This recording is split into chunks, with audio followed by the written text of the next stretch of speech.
Episode 107. 107.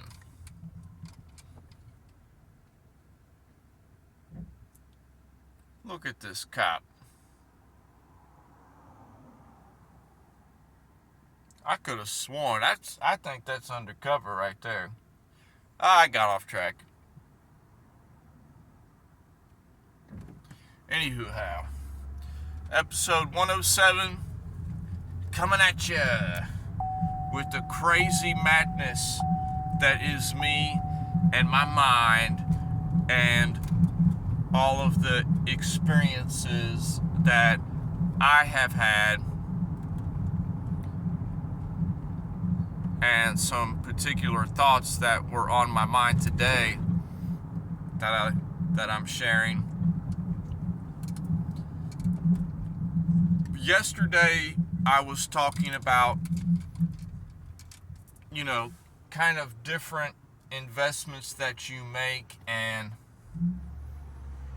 how you invest in large companies, medium-sized things, small obscure things, and there's different level of risks involved with those. Sorry, I have a bit of a whistling S if you haven't figured that out by now. That means you haven't been watching any of my videos, yo. I'm just playing. I told you this is going to be a crazy episode today. And I was talking about the sizes of different things that you invest in as far as particular tradable assets. And large ones, it's less risk because they're well known and established, but there's also less potential upside to it. And same thing goes with, medium size. You have a potential for a little bit more potential upside, but there's a little bit more risk to it, Don't be surprised if it drops, 20-30% on you, or if you get 20-30% off of a position. These are just spot investments I'm talking about. And then you have like real obscure small startups or small things that, that's just straight speculation, because unless you have insider knowledge, you can only go by off what, the price is kind of behaving like. And those small tradable things, they're risky because they have such a huge potential to make life-changing money, but it can just as easily go to nothingness. And that's where the risk can be involved in that.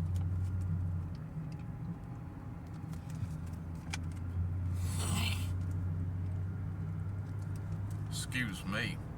Got a frog in my throat. But, so when you're looking for something, you kind of want to have a little balance of what you're getting into. And it's also what you're comfortable with. I myself at the moment, I have a little bit in a medium-sized company, which is, you can consider it like a swing trade, and I'll talk about that a little bit. And then I have a very small amount in a very small company, which offers dividends, interestingly enough. It's not actually a small company, I apologize. It's a small index fund. 80% of it is one company, and then there's like 4 or 5 other companies that make up the other 20% of the index fund. But I got into that with a small amount, looking to start a long-term bag on this particular index fund, where not only would I be getting 5% for the dividend payout, which I believe is on a quarterly basis on that index fund, but more interestingly in mind is the way the chart looks. It's has me peaked on having a repeating behavior, because if price has done the same thing a few times in the past, then there's a high likelihood that it would like to do it again. And until it proves me otherwise, we're going to hold it. But it's an interesting one. It's trading at right now it's trading at about $4.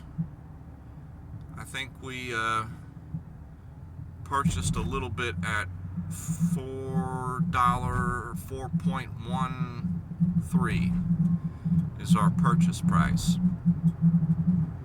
And for the past couple weeks, it's just been bouncing between 4.6 and 4.03. So it's nothing, it hasn't been doing anything. It's just been consolidating, but it's been consolidating above its all-time lows. Do you see what I'm saying? That is what has me interested in that, because it has the potential to rise up to my thoughts on the long term, or not long term, but my thoughts on the midterm are the $19 range. So that's a easy potential 4.5 times our initial investment. And it can take its sweet time getting up there, because the insiders always buy low and they always sell high. So you have to weather out the consolidation and do as they do.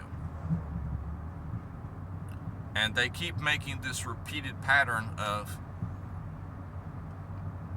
buying low and selling high real fast on this. And I've kind of front run the sell point a little bit. And it pays dividends. So this will be a very interesting trade to play out.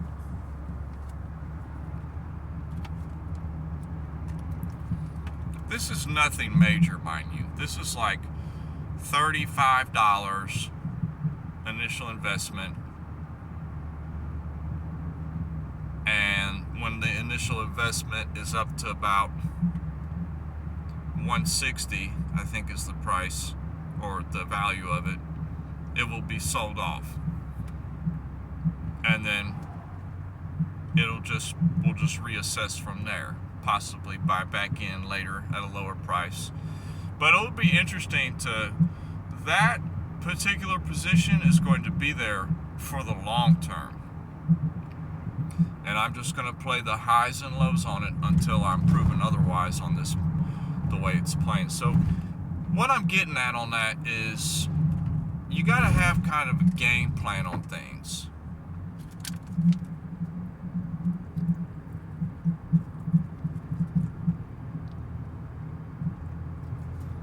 You identify how price behaves on a particular tradable asset, and then you play it.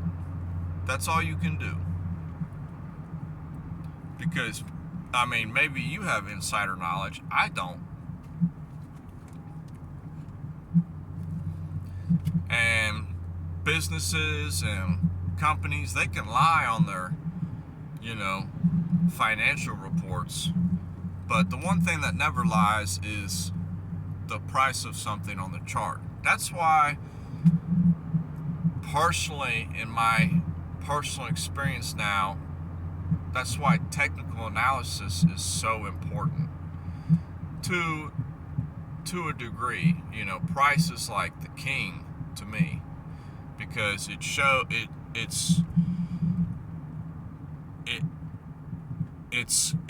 can't lie to you. There were people buying at this price and there were people selling at this price. That's it. It's quite that simple. So that's kind of how I'm playing that particular position. And it's interesting to see another one another stock I have. It's very interesting because it was looking very nice. Seemed like it was holding a good level around the $2.60 range. And I got in at, this is one I talked about the other day that I laddered up on. You know, I got in at like $2.70. I purchased a little bit. And then, it had a nice dip down. But it's still holding the level. So it had a nice dip down to $2.30. So I bought the same exact amount at $2.30 that I had bought at $2.70. And it had moved my average to $2.50. So now my price of when I've purchased this stock is $2.50. Why? Because, you could have bought it at $2.30. Well, I didn't know it was going to go to $2.30. I could have very well also put everything in at $2.70 and now I'd be underwater. That's the power of averaging your positions too. Because I purchased something a little bit at $2.70 and then I purchased it again at $2.30. Now my average price is $2.50. Price today, I just checked, it's $2.60. So that means that right now we're comfortable, we're in profit. Are we closing it? No, we're not closing it. This is a swing trade. You know, this has the potential to be $8. You know, I think I have my sell price at 7.6 or something. So this is kind of exciting, even though it's like a sit and wait. This particular swing trade has me very excited because I played it perfectly in averaging in, so to speak. So those were just kind of some thoughts on my head on, follow up on the averaging your positions and following up on the, talking a little about starting a new little bag, so to speak. Like, for example, the $35 that I invested into that index fund that pays out dividends. This is going to be a fun one to, have invested in, because it's going to be a simple bag of selling high and buying low. I don't care if it skyrockets in price. That makes no never mind to me. It's only going to be purchased when it's at a low and bought when it's at a high, or sold when it's at a high. I confuse myself sometimes. And while I'm holding the purchase of it, I will get the benefit of the dividends. So, for example, I've bought it at $4 and at $4.13. If it gets up to $17, great. We'll sell it and we'll just sit on cash. And if it goes back down to $5, $6, $7, $8, the money that we've made that's sitting in cash will buy back in. It all depends on how the chart looks at that time. That's going to be the interesting time for me to see, okay, after the first move played out, what kind of behavior is it making on the second move? And that's something that is taking a lot of time to slowly incorporate into my investments, is being 2 steps ahead, not just thinking of your trade now or your investment now, thinking of, okay, after it does that, then what is the potential for it to do? Well, are you prepared for it to do this? If it goes up here and it could go here or it could go here, are you prepared for your reaction at that point? If you react at all, or if it's doing anything that you are looking for, I'm always trying to think a couple steps ahead in each position. So that's kind of all I had on my thoughts for today, was thinking ahead, not just on your trade now. Think ahead on future trades on the same thing. It seems crazy, but you can slightly project into the future like that. Because personally, even little old moi, myself, I have done that many times. I've said, okay, price is probably going to go here, and then, okay, since it got here, it punished these people, and now it might go here and then punish these people, and then it's probably going to follow up and punish these people again. You kind of have a plan like that, and if it's making those behaviors, then you just ride that. 1, 2, 3, bam, bam, bam. 1 trade, 2 trade, 3 trade, boom. You just killed that particular thing that you were trading, because you were projecting a few steps ahead. That's happened to me several times, and it's very beneficial to think ahead. You can't be so sure of yourself that, oh yeah, it's gonna do this, it's gotta do this. No, it don't. It ain't gotta do anything at all. It ain't gotta do a damn thing.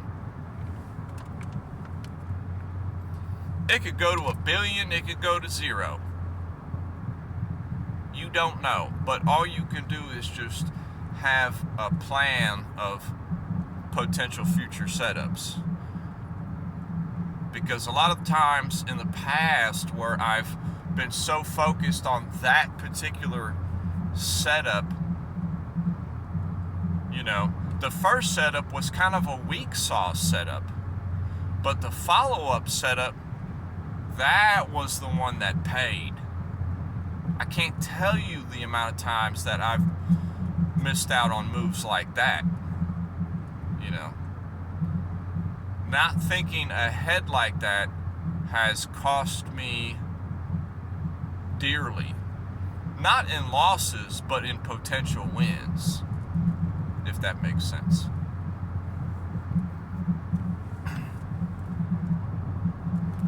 So it's a habit to develop, and it comes with watching a particular thing over time, and you tend to see, okay, wow, it really did do all that. Because you're going to see something you were looking at a couple years ago, and then you look at it now and you're like, wow, a couple years ago I was, I kind of had it analyzed where it probably going to go here and then here and then here, and look at that. A couple years later, it did just that. Crazy how that works out. It's crazy how that works out. I know it's happened to you. I know it has. You just haven't been watching it. You haven't been keeping tabs on that particular thing. But that's all I got. I love everybody, and I'll talk to everybody later.